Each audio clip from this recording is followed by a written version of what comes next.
Betting apps promotion కేసులో ED దర్యాప్తుతో పాటు action ను కూడా ముమ్మరం చేసింది. ఇందులో భాగంగా భారత మాజీ క్రికెటర్లు యువరాజ్ సింగ్, రాబిన్ ఉతప్పతో పాటు ప్రముఖ నటుడు సోనూ సూద్, తృణమూల్ కాంగ్రెస్ మాజీ ఎంపీ మిమీ చక్రవర్తి ఆస్తులను అటాచ్ చేసింది.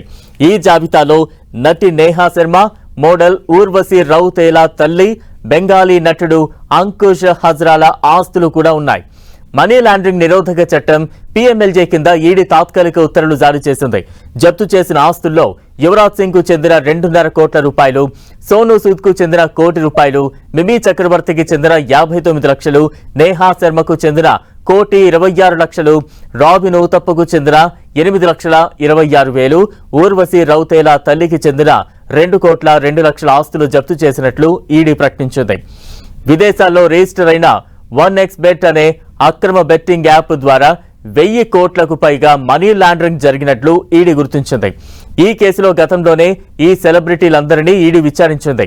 వారి ఆస్తులను అక్రమ సంపాదనగా పరిగణించి తాజా చర్యలు తీసుకుంది. ఇదే కేసులో గతంలో మాజీ క్రికెటర్లు శిఖర్ ధవన్, సురేష్ రైనాలకు చెందిన 11,14,00,000 విలువైన ఆస్తులను ఈడీ అటాచ్ చేసింది.